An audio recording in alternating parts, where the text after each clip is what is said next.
Hey there, everybody. With the upcoming Retro League in the Premier to Death Star 2 format, we thought it'd be good to put together a Death Star or Premier to Death Star 2 deck. So we have Endor Operations, which is a really fun sort of thematic deck to play. So let's jump right into it, Andy. What do we got here?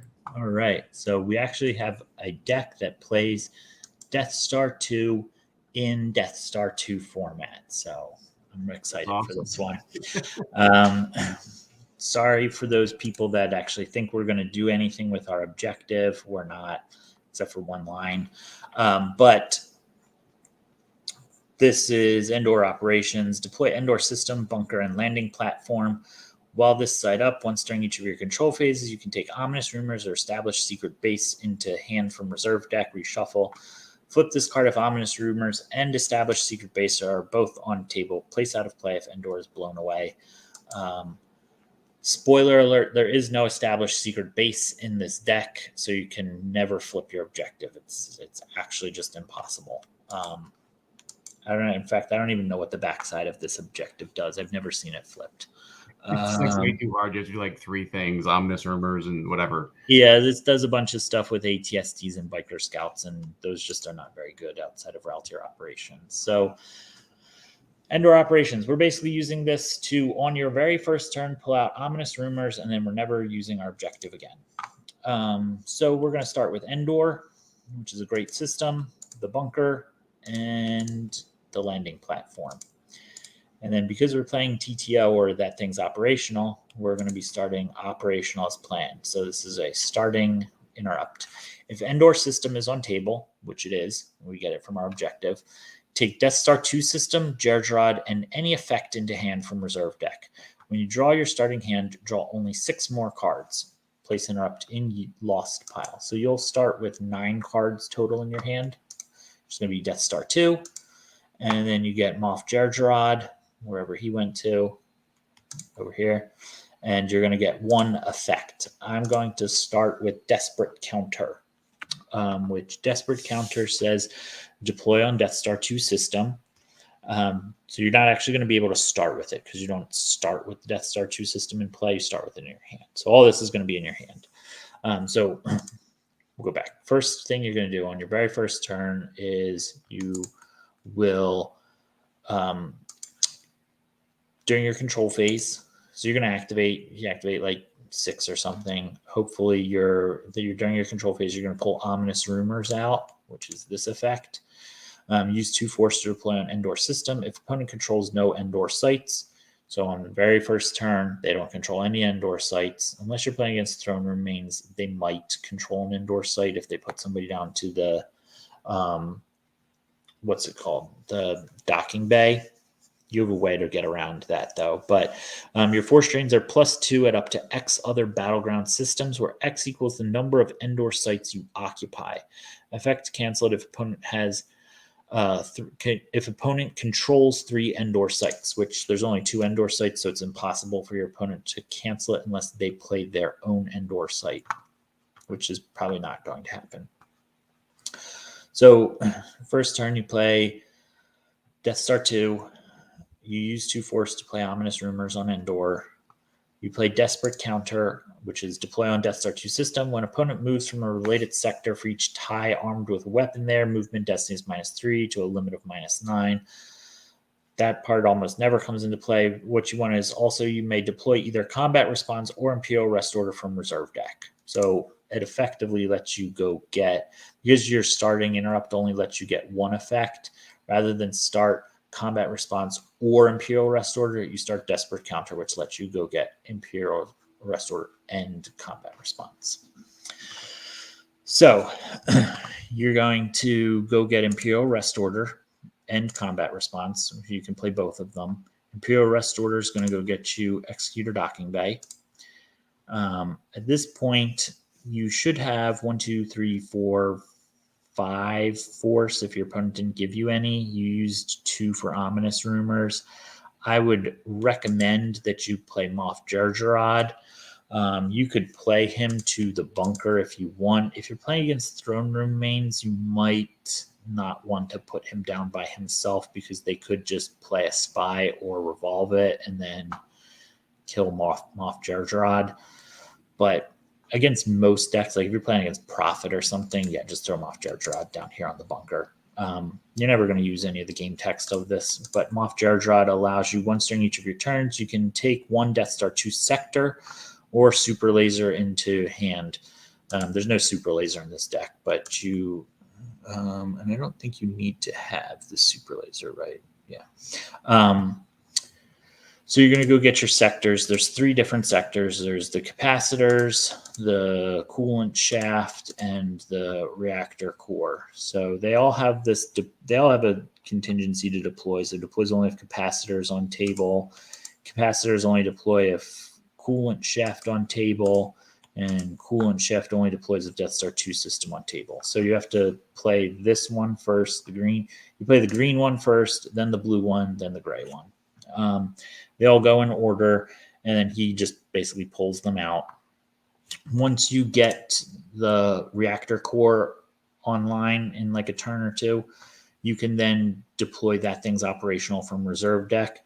Ominous Rumors gets suspended, which is unfortunate, but you're using Ominous Rumors to start with your force training in case you can't really get that thing's operational up and running, or but deploy on reactor core. Death Star 2 may move. It has a hyperspeed of 3. While Death Star 2 orbits a system you occupy, except Endor, once during each of your control phases, opponent loses X force, where X equals 2 plus the number of related battleground sites you occupy. So basically, they're going to lose 2 force. I mean, you could, I guess, throw in like a spaceport docking bay to make them lose 3, but that just seems so inconsequential. Once during each of your opponent's control phases, opponent's pilot starfighter here may attempt to blow away the Death Star. Adds 3 if it's armed with a missile or torpedo. Add ability. If total destiny is greater than 8, starship may attempt to escape, and Death Star 2 is blown away, and you lose double force. So you do have to protect the Death Star 2 system a little bit from starfighters, which you do have Saber 1 to do that, but basically you're going to set up the Death Star and you're going to move it away from Endor, and you probably move it to, you have 3 other systems. So that's like the main goal, is to get that thing operational up. But what you'll also be doing is you're going to be using Imperial Command. So take one Admiral or General into hand from reserve deck to get Piett. Piett deploys -2 to Executor, so he deploys -2 to this Executor docking bay. Piett goes and gets Commander Merrejk. Commander Merrejk's with a Stomp Link. He goes and gets a Battleground system, so he can pull out Fondor, Kessel, and Kashyyyk. I recommend going and getting Fondor first, so that you can then play Executor there for 10 force. And then you can move Piett and Merrejk up to the bridge. But you'll get Fondor, Kessel, and Kashyyyk. You can then use Imperial Command to go get Admiral Chiraneau, who, while he's piloting a Star Destroyer at a battleground system, he adds 1 to each of your force strains here and at each other battleground system controlled by a Star Destroyer within 2 parsecs. So Kashyyyk and Fondor are at 6, Kessel and Endor are at 8, so he adds 1 to the force strain at all 4 of those systems. As long as you have a Star Destroyer, which you have a couple of Star Destroyers, you have Avenger, Chimera, Devastator, Executor, and Vengeance. All of those have ability of 2. Pilots that can go on to Avenger, you have Captain Needa, so he makes Avenger immune to attrition less than 4. Other good pilots, you have Ozzel, who you can pull off of Imperial Command. You have Captain Godherdt, who adds 3 to power of any capital he pilots, adds 1 to armor and hyperspeed. Not that you really need the hyperspeed so much, but he can cancel Landing Claw every turn. So each turn he just sits there and cancels Landing Claw. Other good pilots you have DS61-2, as well as Lieutenant Cabbel. He works with Imperial leaders, which Chiraneau, Ozzel, Piett, Baron Soontir Fel, Captain Needa, and Moff Jerjerrod are all leaders. So he's going to -1 from attrition, from opponent's total battle destiny, with basically everybody that's going to be in space. On the ground, you have 1 copy of Janus, who can sit at the bunker with Jerjerrod and cycle cards, which will add, just a good defense, good location. Your opponent can't actually get here. You can only move there from the back door, which there's no back door. There's only these two sites. So your opponent cannot deploy to the landing platform and just walk in. So they have to have a spy to get into the bunker. So it's pretty relatively safe location to put people to. So you have those two on the ground, and then you have a little bit of a hit and run. You've got two Vaders with sabers, an IG-88 and a Jade. I don't run Jade's lightsaber. You could put it in there. It's just kind of superfluous.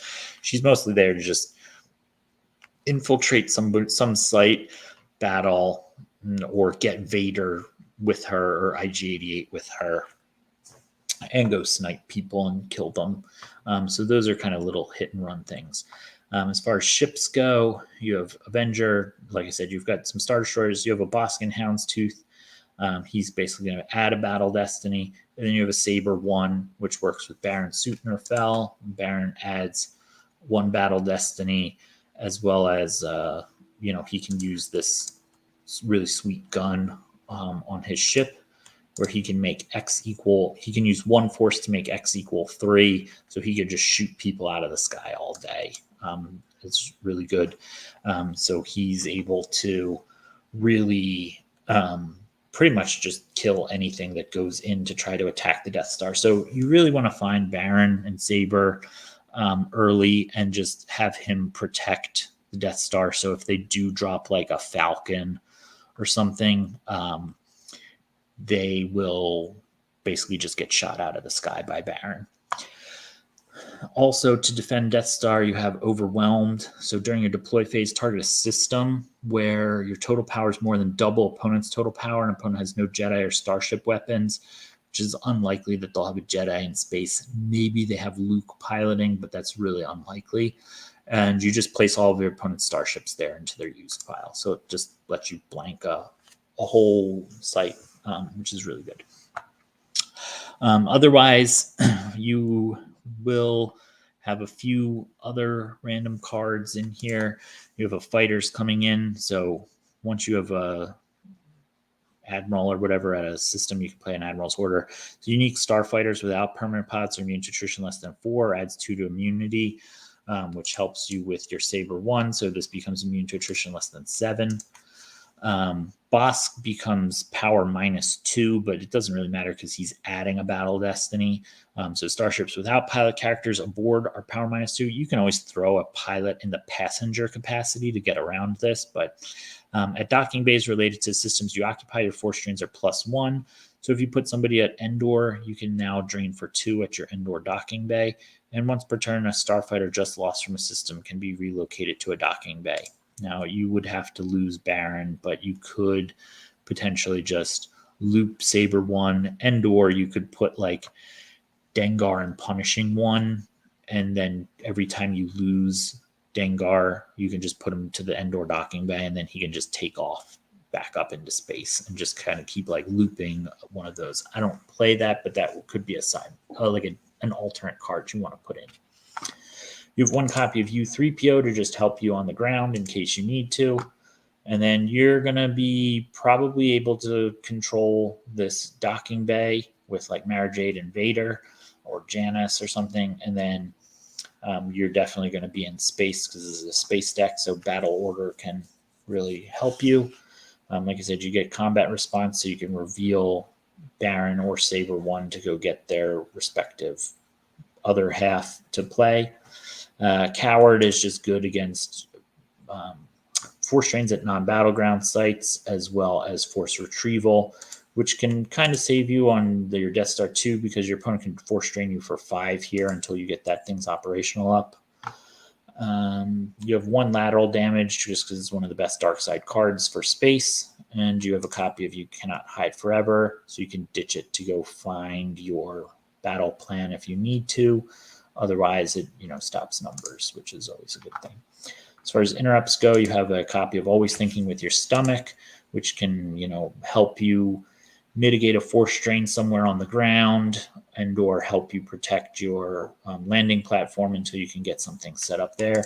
2 copies of Control because I don't play any other Sense Alter protection, so you do want to have something for Sense Alter so that you're not losing all your stuff to it, but it can also just help you with a force strain. Gravity Shadow, this card's from the Jedi pack. This card's very powerful if you time it correctly. So if your opponent's starship is about to move through hyperspace, target a starship and its highest ability pilot, draw destiny. If destiny is greater than pilot's ability, starship may not move this turn, or if the destiny equals pilot's ability, then the starship's lost. So if they put Leia and Captain Han on a Falcon and they want to move it to chase you, you can Gravity Shadow it, and then you flip over your hand and it's a 4 and it matches Leia's ability numbers. The Falcon's just gone.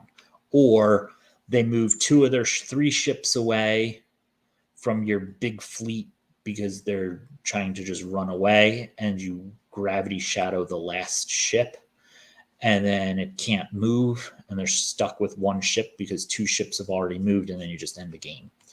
1 copy of I'd Just As Soon Kiss a Wookiee. So use 3 force to place an opponent's just deployed character, starship, vehicle, weapon, or device back into their opponent's hand. They can play it for free the next turn. You're going to get a ton of force out of this deck, so you're always going to basically have 3 force left. So they play, Falcon, and they play Captain Han, and then they go to play their Leia, and I'd Just As Soon Kiss a Wookiee the Leia back, and then they're kind of stuck, right? Now they can play Leia for free the next turn, but hopefully by that point, it's now been your turn. You can battle them and reset the board in such a way where it's not advantageous for them to play a free Leia. And then you have a Imperial Barrier as well, just for extra protection on the ground or in space so that you can come down and beat them down. 1 Ommni Box to shuffle your opponent's deck. Tracking is a real thing, so I generally like to play an Ommni Box. And 1 copy of Tarkin's Orders cancels a lot of really good cards, but also because you're a space deck, you could sit at the Endor system and cancel a force strain there, or go to some operative's planet or something, and it'll just let you cancel a drain if you control the system. So there you have it, TTO. Basically, you're just going to set up on a Star Destroyer on, say, Kashyyyk. It becomes a drain of 3 because of Admiral Chiraneau, and then they're going to lose 2 additional force from that thing's operational. And you just sit there constantly doing lots of damage in space is the point of this deck. Yeah, I mean, this looks like a ton of fun to play. I might actually use this for the upcoming Retro League myself. So, right. What is this week again? So what isn't this play again? Like Watch Your Step, maybe? No, I'm sorry, that's not Reflections. It's not out. This deck really is draw dependent. So depending on how quickly you can get that thing's operational up and running, there's going to be a lot of non-interactive decks. Like if you play against Prophet, you should be able to out damage them, but you guys are just never going to fight. Like Prophet's going to do its own thing, you're going to do your own thing, and you're just going to be ships passing in the night. Like maybe you play a Vader and kill something 1 time, but for the most part, they're not going to interact with you. You're not going to interact with them. And it's just going to be a race to the bottom of draining and damage. That's not going to be a fun game to play. Throne Room mains can be very good. You have to be really careful play your characters because they could just pull out a revolution, revolve your docking bay where Moff Jerjerrod is, and kill him before you can get all 3 of your Death Star 2 sectors up. Then you can't get that thing's operational online till much later in the game. Or, they just start taking over your locations. But really, this deck's biggest weakness is if you don't have something to defend the Death Star and they play like the Falcon with Leia and Tycho and just start moving in and you can't chase them fast enough and blow it away because you lose double force, which you lose 2 force for every force icon on the Death Star. So you would lose 1, 2, 3, 4, 5, 10, 20 force if they blow away the Death Star.